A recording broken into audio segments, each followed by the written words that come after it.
Several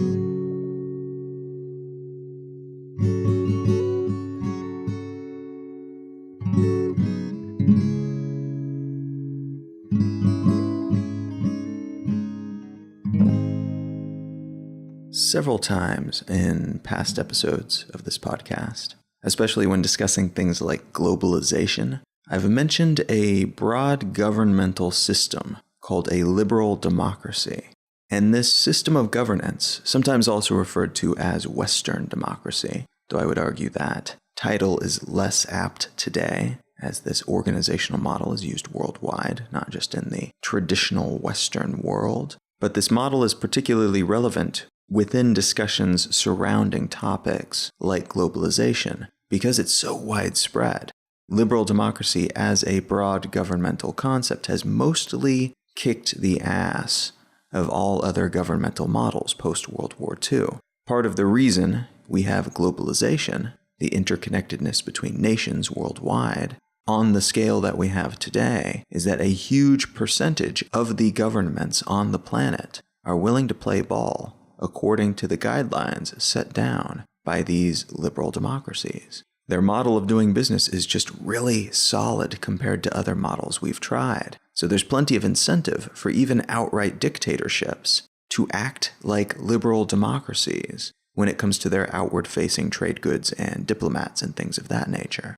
Now, World War II, if you zoom out and look at the context of the struggle, was a lot of things, but one of the things that it was a war between three main ideologies. The liberal democracies of most European nations and North America, and oceanic nations like Australia and New Zealand, the fascist regimes of Nazi Germany and Mussolini's Italy, and the so-called communism of the Soviet Union and their satellite states, which in reality was better described as a Marxist, Leninist, Stalinist, pseudo-democratic centralist government, which in its World War II era incarnation was leaning heavily toward a philosophically shrouded totalitarianism, in which the personality cult of Stalin overwhelmed the ostensible goal of reaching a more ideologically pure global communist state ruled by the workers. The supposed intention of all that abuse was to get a proletariat state in place, but in practice, that in-between abusive, secret police-ridden situation became an end unto itself, rather than a means to an end. The liberal democracies of the world allied with the Soviet Union after the Hitler-led fascists betrayed Stalin, and that alliance led to the defeat of the fascists. But later, spun into the Cold War, which was a standoff between the liberal democracies and the Soviets and their allies. Now, thankfully, the Cold War remained cold, at least at the highest level. The Korean War was one of several proxy conflicts between the two most powerful nuclear-armed government structures that umbrellaed over the rest of the modern world. But those two nations, thankfully, never became embroiled in total war with each other, a situation that would have almost certainly led to a significant portion of the planet being nuked, and a high percentage of the human population everywhere killed off as a consequence. But in the early 90s, the Soviet side of this equation collapsed economically, leaving the planet with the near hegemony of these liberal democracies. That near hegemony formalized via organizations like the modern United Nations. Now, the UN and other such structures exist in large part to help ensure that another Cold War never coalesces. It also exists in part to ensure that liberal democracies flourish and propagate. There are non-liberal democratic governments that are members of these organizations, however, and especially today, the term liberal democracy isn't as granular as it needs to be to accurately describe the variation in governmental systems that exist within the founding bodies of these organizations, much less those that exist worldwide. And what I mean by that is a liberal democratic government is just one type of republican government, meaning a government that is part of the larger family of governments that are based on the republic model, not republican in the political party sense. You know which other governments are republics? China, Russia, North Korea, through some lenses. 3 governments that are seemingly about as far afield from the governmental systems of the United States and Europe and Australia as humanly possible. And yet all of these governments are predicated on a similar idea, that government is considered to be a public matter rather than the private concern of a ruling body. And although they all have different mechanisms when it comes to how their citizenry take part in politics, and in some cases those mechanisms are more limited than others, or even in some cases more for show than actual practice, they all still fit under the Republican umbrella, regardless. In practice, this variation is much more apparent, and there is a lot of song and dance, a lot of going through the motions that can make a government seem to be something it's not. North Korea's formal name, after all, is the Democratic People's Republic of Korea, which is a name some political theorists have compared to that of the Holy Roman Empire, which, it has been said, was not Holy Roman or an empire. But this goes to show how little labels can actually mean to the day-to-day operation of a country, while at the same time technically bunching together seemingly disparate types of government under those headers when it comes to matters of broad categorization. There are 149 republic-based governments on the planet today. There are 36 constitutional monarchies, and there are 7 absolute monarchies. And then there are 3 governments that don't have any constitutionally defined basis for their government at the moment. It's significant that for all of our differences, we still have so much in common. And part of the reason for this is that some elements of governments, like a constitution, which codifies the relationship between the government and the governed, are tools that have proven so handy that they're seen in almost every modern government. Tools of this kind have spread and flourished because the global economic infrastructure has encouraged it. Constitutional governments find it easier to do business with other constitutional governments. And as we all become more aware of each other due to technologies like the internet and the ever-evolving mass media, those in charge find it easier to stay in charge, or at least keep someone who holds their same ideologies in charge, when there is a constitution of some kind that outlines their relationship with those they govern. Now, there are still immense and important differences between a constitutional republic, in which the country is held together by an authoritarian personality cult, like North Korea, and one in which those in charge must legally make a concerned effort to keep elections legit, even when the ideological differences within the country seem immense. But what's not always evident, I think, is that despite all of our differences, internally between political parties and ideologies, but also externally between the governments that exist around the world today, we are all actually very, very similar in some fundamental ways. And that's what I want to talk about today. Modern governments and why it's so difficult to imagine alternatives that deviate in any real way from what we have tried before.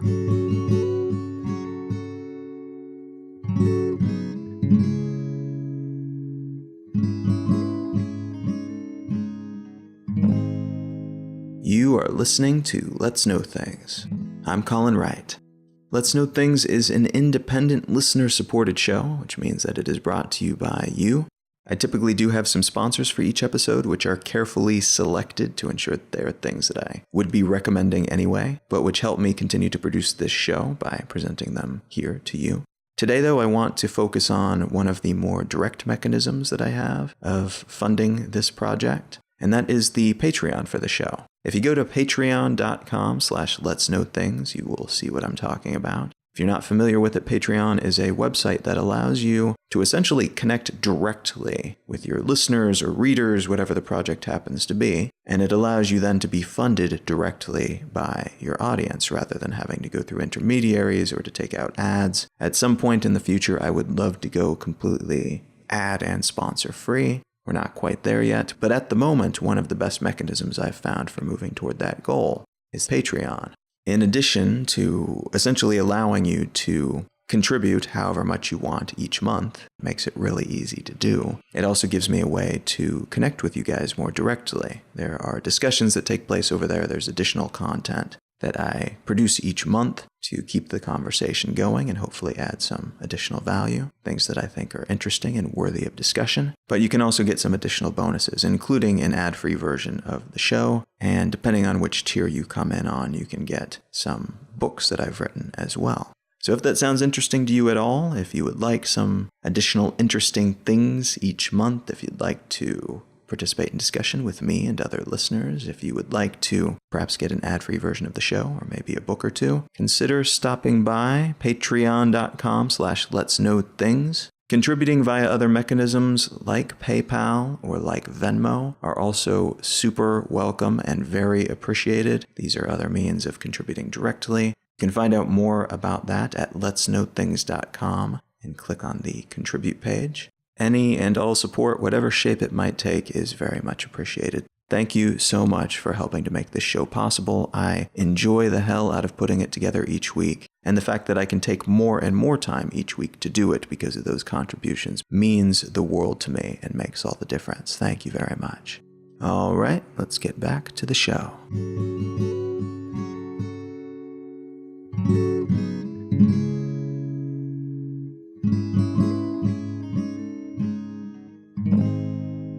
Breakfast isn't real. I don't mean that it's not something that happens, and I don't mean that it's not a label we apply to a particular meal of the day in many places around the world. It is real in that sense, but in the sense that it's actually distinct in some meaningful, tangible way from just eating food within any other context, that it's actually a distinct thing. No. It's totally fake. Breakfast is made up. It's an invention. The Old English word disner, which later evolved into dinner, meant to break one's fast, and was therefore the first meal of the day, indulged in after fasting all night. But that meal label shifted in meaning in the mid-13th century to its more common modern position as the last meal of the day before going to sleep. Then, for a while, the Old English term morgen meat, which meant literally morning meal, became the dominant first meal of the day term. But that, too, was replaced in the 15th century when breakfast, literally to break one's fast, in modern English rather than Old English, became the standard way to describe the first meal of the day in the English-speaking world. So the term itself is not fundamental, it's relatively recent.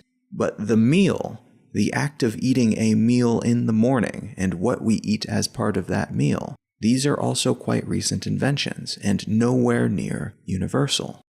For most of recorded history, the first meal of the day in many cultures included the most calorie-dense foods possible to get people ready for whatever work they needed to undertake. In the US, that first meal often consisted of some kind of corn-based bread, of which there were many types, and which often had colorful names like Johnny Cakes, Corn Pone, Ash Cans, Hoe Cakes, and Corn Dodgers. Some of that changed in the US and the larger Western world in the mid-19th century with the emergence of the clean living movement, which synced up with a Reformation movement within the Christian church, and which led to the creation of cold breakfast cereals, including the very first pre-packaged breakfast cereal, granola, which was created by John Harvey Kellogg, namesake of the Kellogg's brand of cereals, and which was a blatant ripoff of a product called granula that was invented by a man named Dr. James Caleb Jackson, who created granula to serve to patients at his sanitarium. These cereals were developed as part of the aforementioned clean living movement, a movement that also, notably, led to the invention of graham crackers, which are a somewhat bland cookie cracker invented by a man named Sylvester Graham.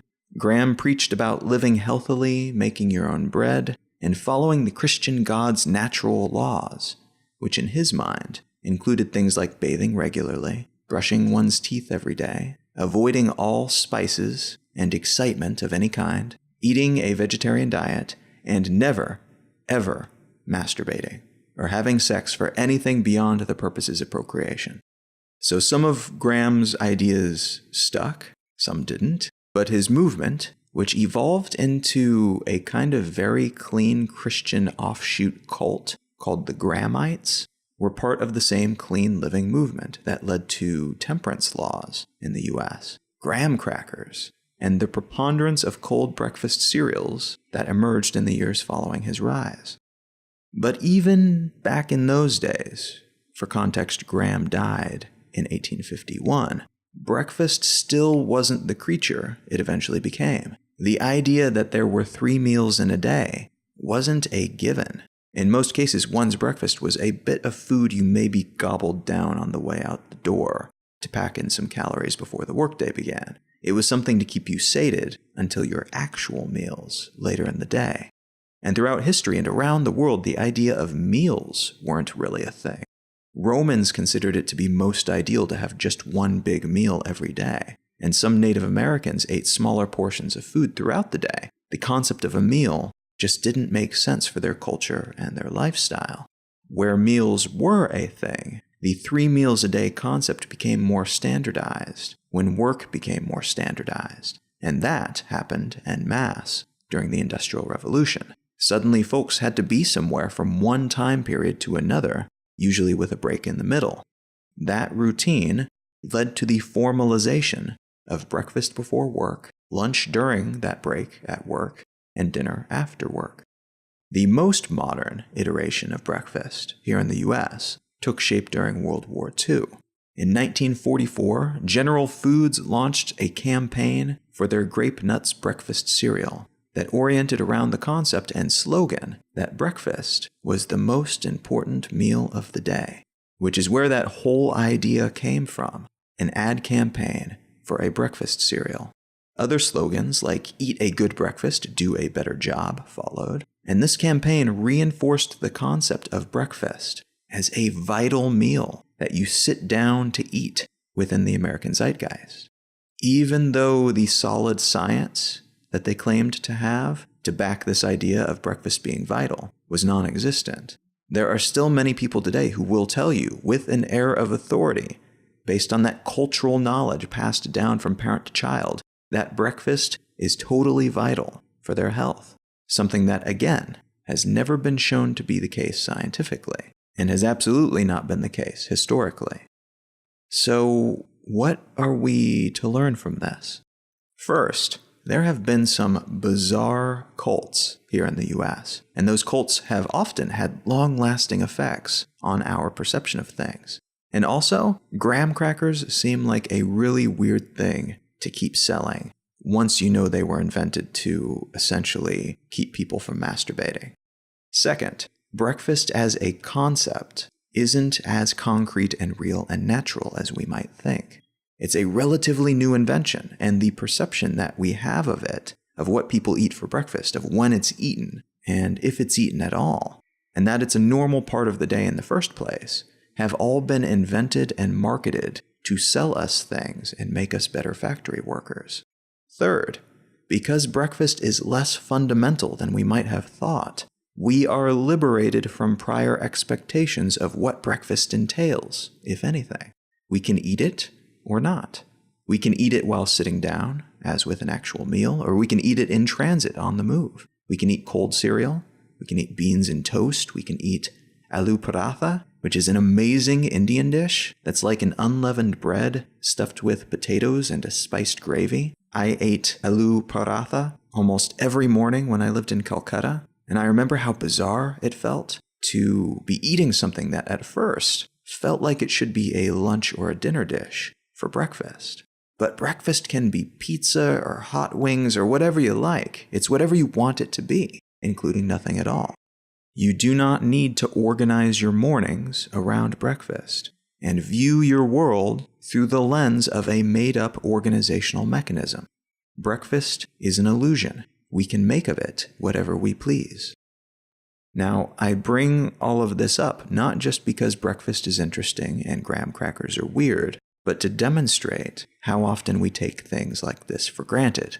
Breakfast is a useful habit for many people, and it has solidified in our consciousnesses through repetition, because of fond memories of breakfast with our families and friends, because of commonly shared habits and routines.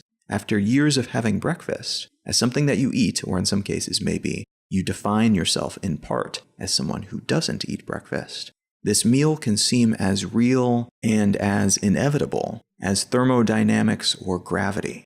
But it's not. It's an organizational structure that we made up. It wasn't destined to be, and it might not always be. It could disappear, and after a time, no one would miss it. Just as few people miss the late-night period of wakefulness many of our ancestors had in the years before the electric light.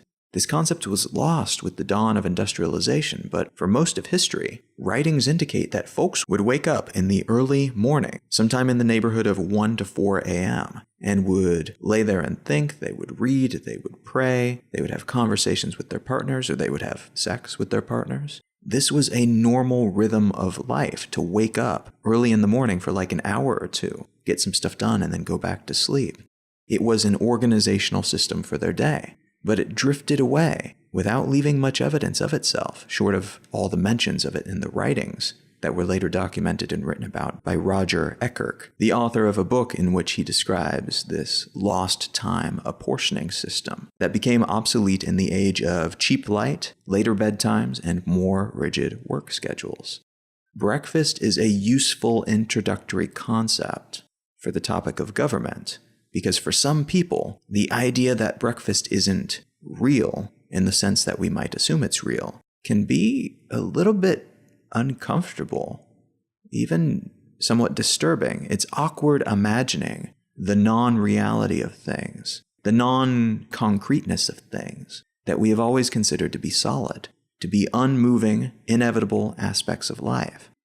We might imagine bizarre variations of breakfast, or even imagine not having it at all, but we would imagine not having it in the context of it being a thing you're supposed to have, that most people have. And that shapes the way we think about our time and all of our other habits.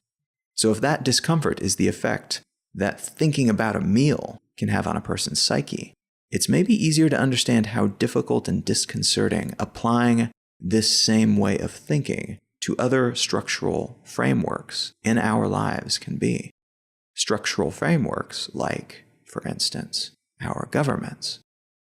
The article that I want to use as a starting point today comes from Vice, and it's entitled, "What is to be Done?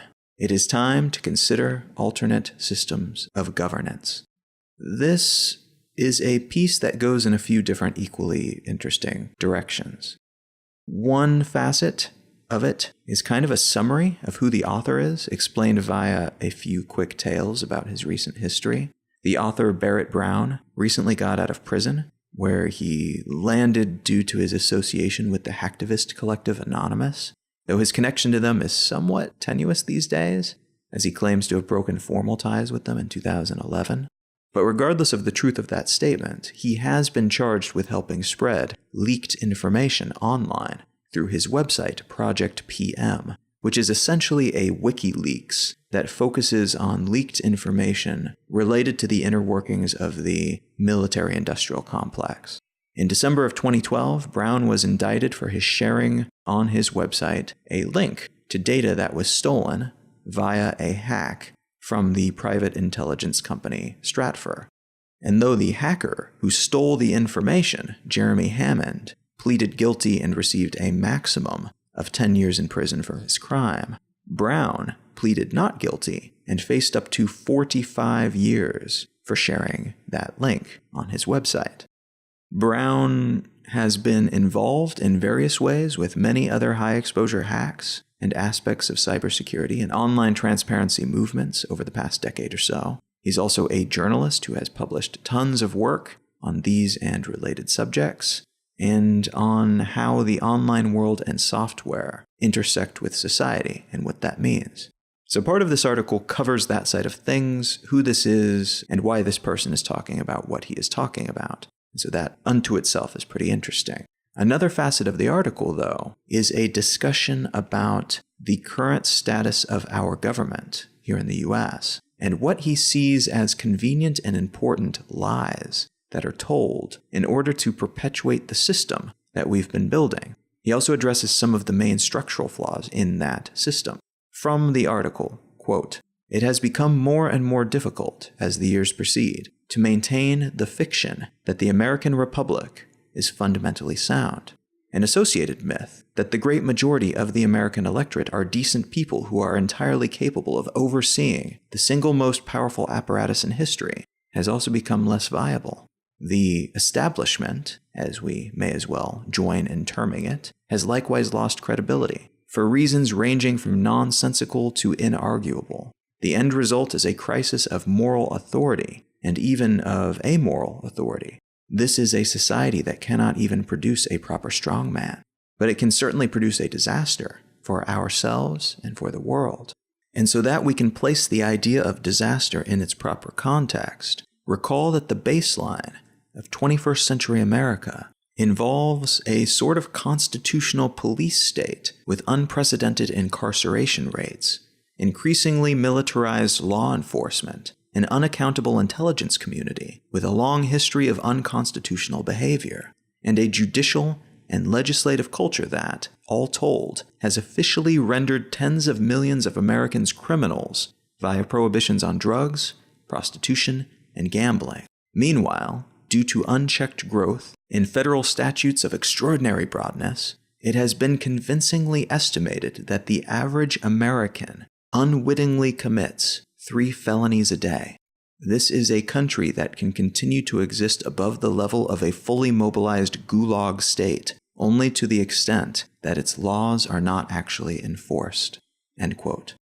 And then, a little further in the article, quote, "What is the proper role, then, for the citizen who takes citizenship seriously and counts it a duty to defend the rights not just of Americans, but of those populations abroad who ultimately bear the brunt of our civil failings?" For many, the answer is to continue the hard work of engaging within the system, voting, working for better candidates, donating time and money to the organizations that do what they can to prevent things from deteriorating even further. This is entirely appropriate. But even the reformers are likely to recognize now that this may not be sufficient in the face of the political conditions we face, and that the consequences of a morally failed American republic continuing on its present course for even just another decade would be irreparable. No competent observer of our current trajectory can today disregard this scenario or others far worse." End quote. And then, finally, he gets into the meat of his argument, giving an outline of an alternative governmental system predicated on some of the same technologies and organizational methods that allow groups like Anonymous to operate and perform complex tasks, despite being a distributed network of people who may never actually meet each other, or even know who the person on the other end of the discussion is in real life. Quote, "The most important fact of the 21st century is that any individual can now collaborate with any other individual on the planet. This has happened with extraordinary suddenness in historical terms. By the same accounting, it has also happened quite recently, and so remains largely unexplored. We cannot hope to know what this means as of yet, then, any more than someone who observed the advent of the printing press or gunpowder could have predicted, respectively, the Reformation or Europe's eventual seizure of much of the world. Nonetheless, the implications are becoming clearer as the years proceed. The internet itself has quickened the pace of our history, even as it makes the future more unpredictable." End quote. I once read a book about the higher education system that claimed that one of the most important, best-funded functions of a university is instilling in students the absolute certainty that they and their offspring require university education, that they must come to feel that a university education isn't just a nice option and perhaps required for certification in certain fields, but that it is a fundamental baseline necessity. Kids need to go to these type of schools. It's a part of one's life journey, no matter what they hope to achieve in life. There are some decent arguments to be made that, sure, it's great to have a higher education, and those who are able to attain one are generally fortunate to be able to have that experience. But one of the prime motivations behind this ideology, according to this argument at least, is the same prime motivator that inspired General Foods to invest in forwarding the concept that breakfast is a meal that everyone should absolutely partake in every day, because you are a fool if you do not. Economically, it makes sense to convince people that your product is a vital necessity. It's an investment in the future of the brand. If more people eat breakfast every day, it expands the scope of your market, in perpetuity potentially. And universities are likewise incentivized to ensure that future generations see buying their product as a norm, as a necessity, as a fact of life. It helps them stay in the black. It is a very smart move on their part economically. Governments, it could be argued, have a very similar set of incentives. And some of those incentives are straight up economic, in that there is wealth involved. But the prime incentive for a government to convince its people that it is normal and a fact of life, that it is a necessity, that it is a concrete reality, is to, well, essentially keep itself going. That means keeping the people who have power in power. That means keeping the systems they've built while in power to increase their power, alive and ticking. That means continuing to reinvest in new systems that do the same, and new laws, and to bring new people into the fold, all of which will also do their utmost to ensure this system within which they flourish will be maintained for the long haul. To do otherwise would be evolutionarily disadvantageous, just as a creature that is inclined to walk off a cliff rather than reproducing wouldn't last very long in the natural world. An organizational system that didn't self-reinforce and defend against competing ideas wouldn't last long enough to become more than a footnote in the history books. And because of all the tools we have to convince each other of things today, even those who don't do terribly well within these systems, economically or otherwise, can be convinced to help sustain the model of organization under which they suffer. Patriotism is a branding exercise through which people are encouraged to cheer for their side as a moral imperative, rather than cheering based on some kind of quantifiable, definable rationale. We tend to feel certain things for our country, and by association, our system of government, not because of the specifics of the system itself, but because it's our system. And good people cheer for their team. That's what we're told. That's what we're brought up to believe.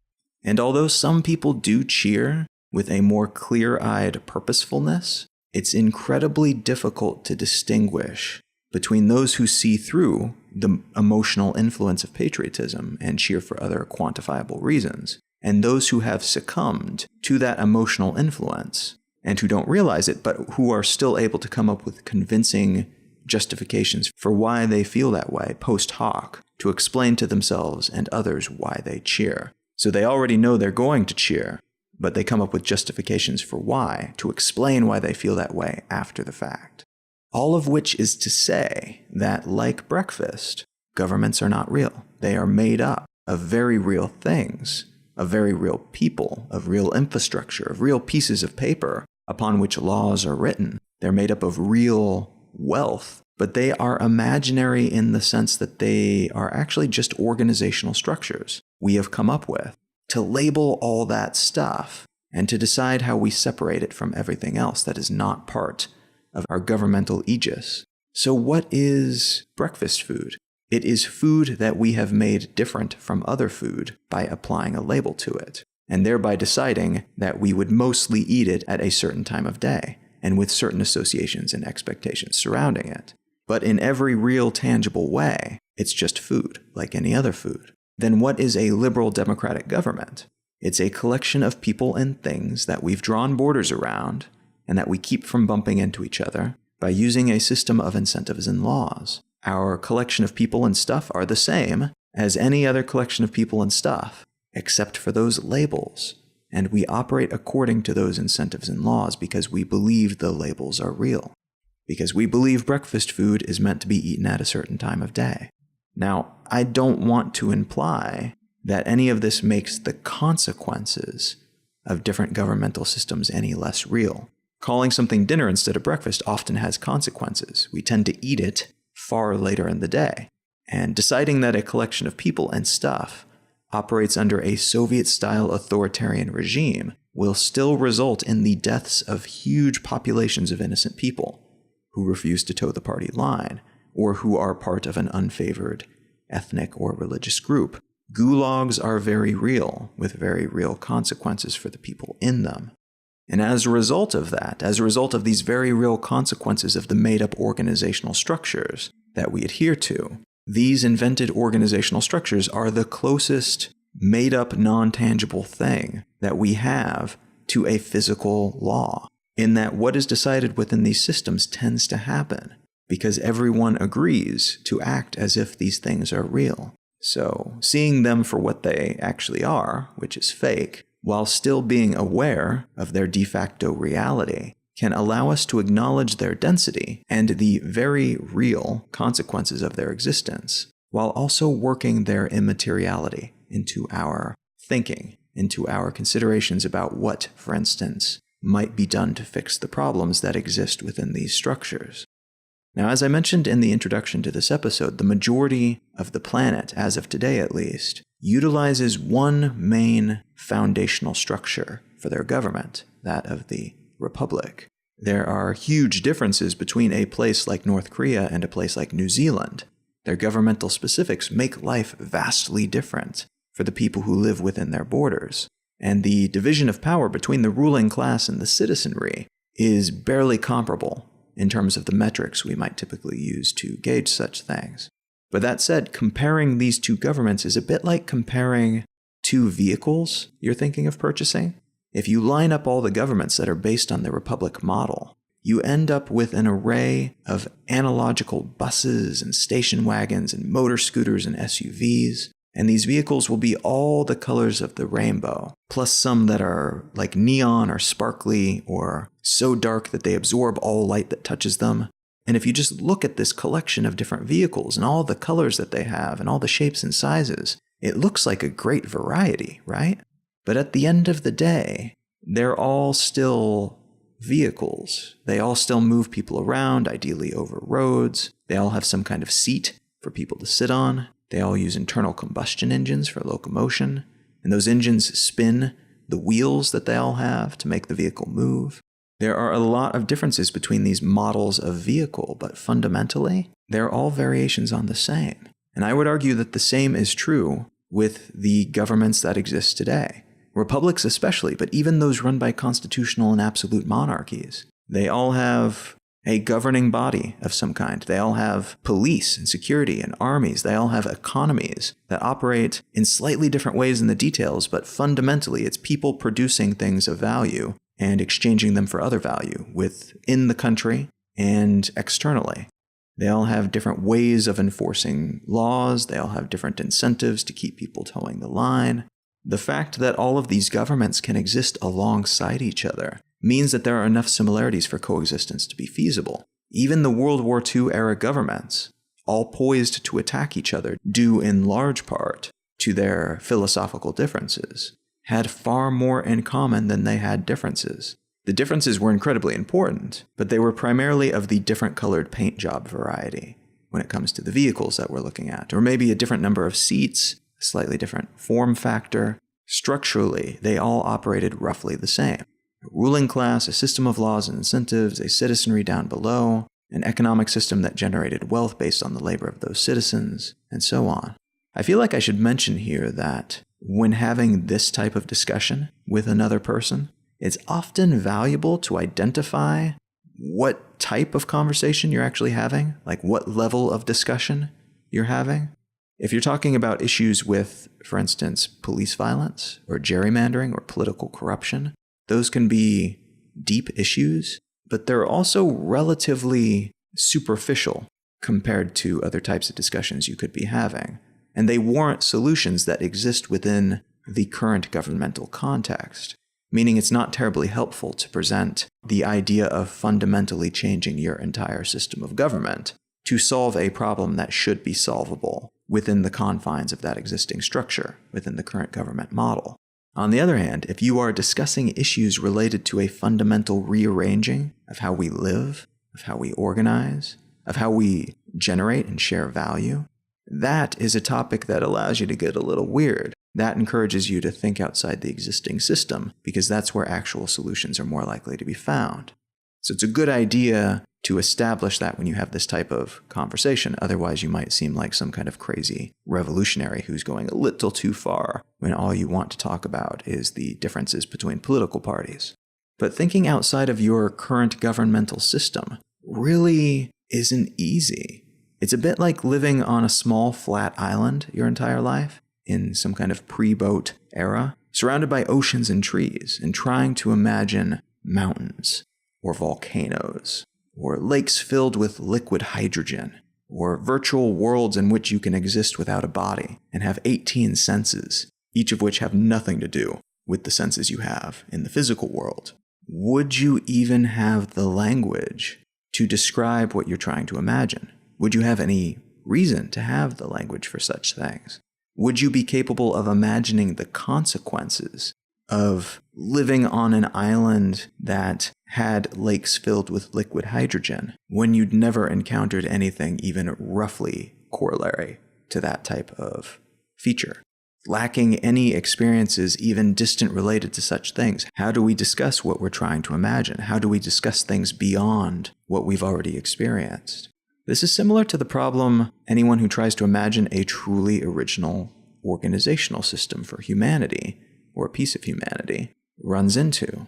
How, for instance, do we describe a governmental system that lacks any governmental body, that lacks any ruling class? No officials, no law enforcement, no laws. Maybe it's a world in which the incentives to behave in a certain way are strong enough that we don't require laws to enforce those norms. Or perhaps we've evolved ourselves to behave by nature, or we have technology embedded in our brains that keeps us from harming each other. Or what if we live in a world of infinite plenty, a world in which we have technologies that allow us to make anything out of anything, to convert raw molecules into snow cones or supercomputers, and therefore economics of the traditional sort are completely unnecessary. We all have plenty of whatever we want, and unlimited free time, and conceivably unlimited potential, since we could each build our own spacecraft and fly away, or live underwater alongside super intelligent friendly sharks that we invented, or we could create an impenetrable force field to defend ourselves should some other person decide, for some reason, to try to hurt us.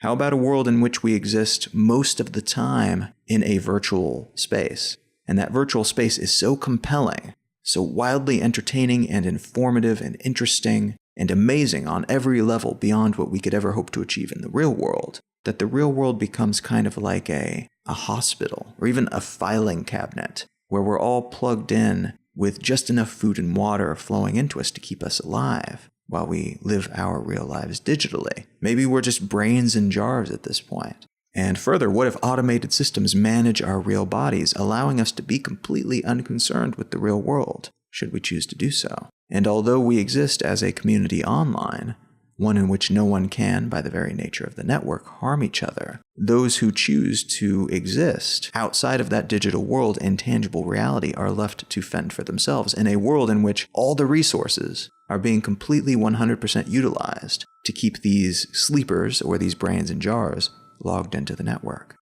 Even while trying to describe those relatively tame, bizarre possibilities, I found myself falling short in terms of the proper language to describe what I had in mind. And those concepts didn't even go as far afield as they might have. They were still predicated on where things could conceivably go from here in a future, or even near future scenario, based on certain not too crazy technological evolutions. Trying to conceive of things beyond that gets far trickier, and the further afield you go from what you know, from your island and your trees and your familiar ocean that surrounds you, the foggier and less distinct and well-defined those possibilities become, the more difficult it becomes to even imagine them.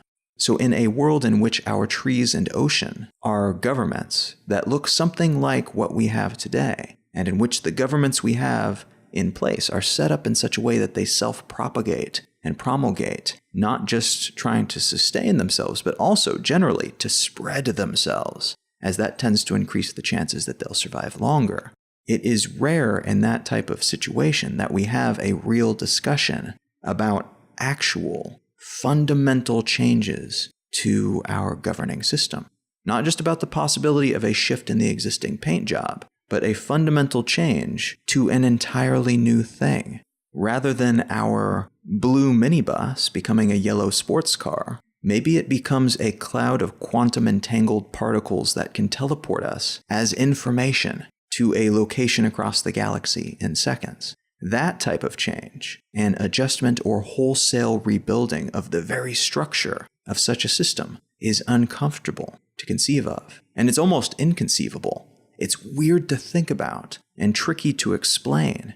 And it's not encouraged to consider such things either. It's actually frowned upon, because considering a government, an organizational system different from your own that you live under, talking about it, could be construed as a threat to the system in which you exist.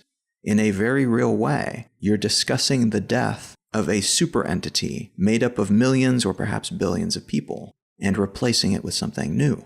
That super entity would not be very super if it didn't have a built-in failsafe to prevent that kind of thinking. And in the case of a place like the United States, that failsafe is called treason, an act considered to be one of the most serious crimes you can commit, because it would end the very system that decides what a crime is and which levies punishments for crimes. It's an existential issue. It's not easy to have a serious and productive discussion when doing so might result in your being labeled a traitor.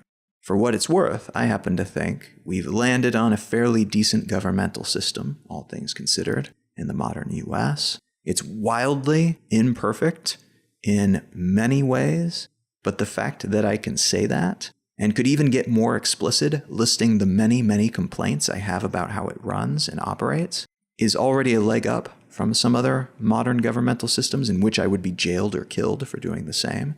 That said, I personally don't think Western liberal democracies are where it all stops. I think we've got more innovation left in the barrel waiting to be used. I think we could solve a lot of the problems that exist in the world today by more intentionally using the tools that already exists. Not even theoretical stuff, the concrete things you could buy from the store right now. Existing technologies like the internet. We are just, unfortunately, currently behind in terms of utilizing these tools to their full potential. It's like we've invented amazing new breakfast foods that change their flavor and texture depending on when you eat them. So if you eat them at different times of day, they taste differently.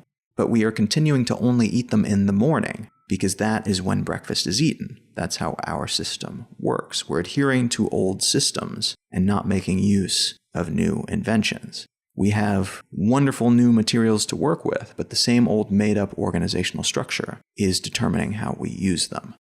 As I mentioned, that article in Vice presents an interesting idea for an organizational technology that could help citizenry engage in a new, more direct type of democracy than has ever been possible before.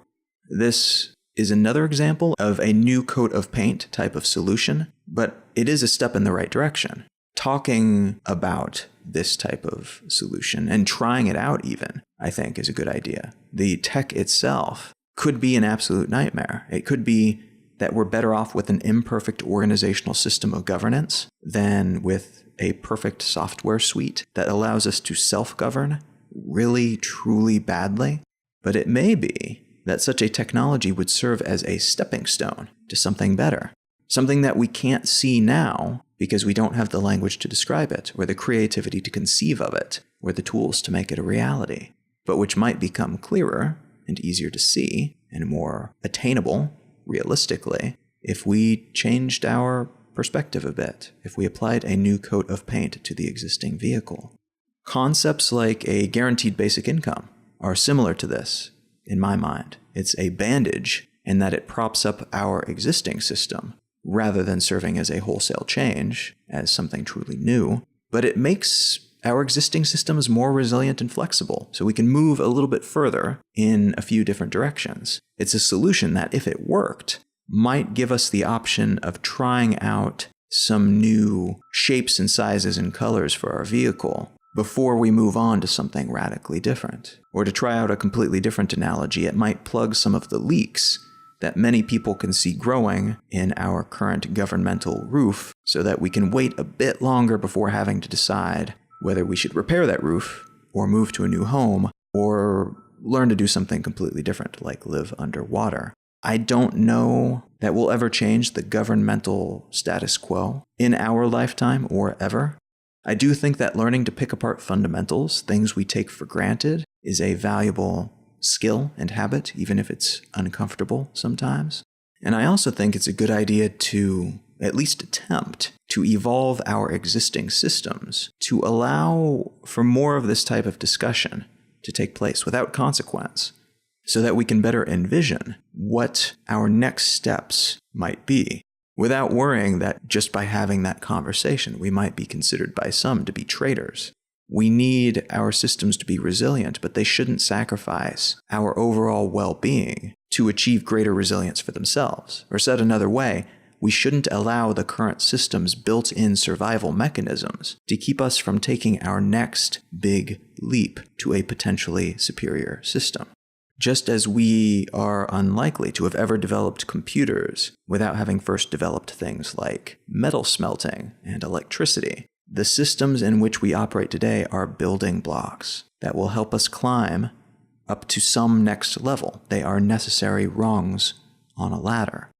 But although it's a good idea to keep our position on that larger ladder in mind and to be dreaming about what that next rung might look like, it's also in our best interest to ensure that the world of today, our current rung, is as excellent a home as possible, that it's flexible enough to allow us to imagine and experiment without fear, and to look up and try to figure out what might come next, but also is sturdy and lovely enough to serve its purpose as an end unto itself, just in case sticking around for a very long time proves to be either desirable or necessary.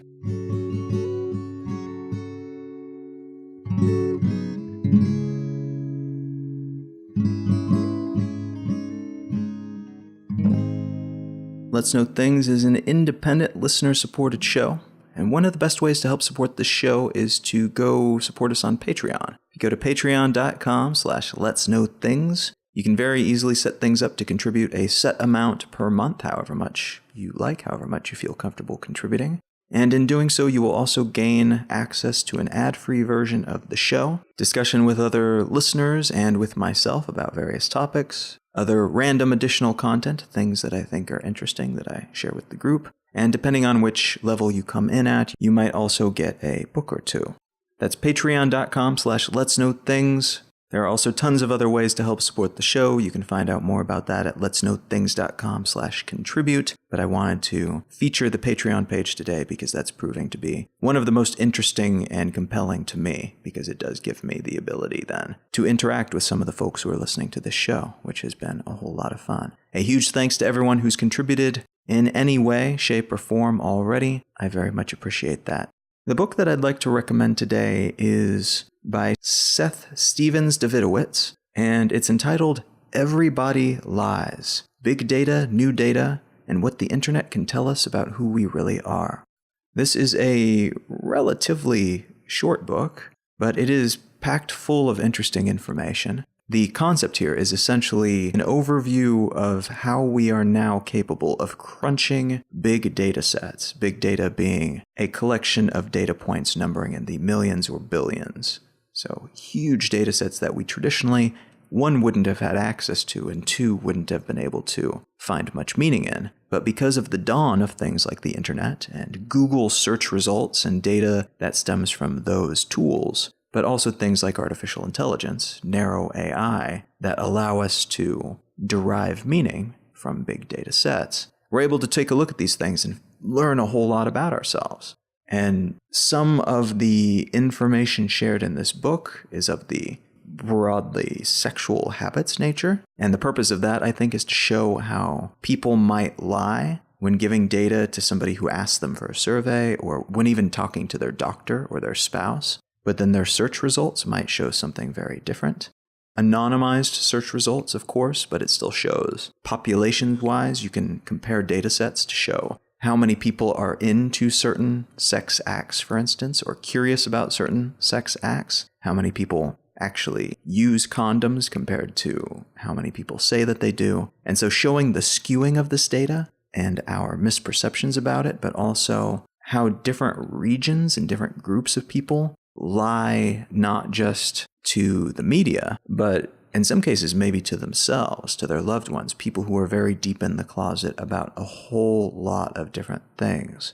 And so it's an interesting exploration of those types of data sets, how we've learned these things, and then the utility of big data as a whole. And that includes showing the potential here, but also usefully, I think, pouring some cold water on some of the more brazen assertions about how this will tell us everything, and all of the new facts that we generate this way will be completely accurate 100%. There are a lot of different variables included in this type of research that you cannot account for by crunching big data, and I appreciate that this book addresses that as well. So if you're interested in hearing about that type of thing, about weird sex in different regions that claim to be pure as fresh fallen snow, or if you want to hear about how politicians are utilizing this data to manipulate us, consider checking out Everybody Lies by Seth Stevens Davidowitz. You can find out more about me and my work at colin.io. You can find my blog at exilelifestyle.com, and you can find the show notes for this episode and every episode at letsknowthings.com. While there, consider signing up for the free Let's Know Things newsletter, which is a collection of links to interesting things that goes out every Monday. You can also feel free to reach out on social media and say howdy. I'm at Colin is my name on most networks, and Colin Wright on Facebook. Thanks so much for listening. I am Colin Wright, and I will talk to you again next week.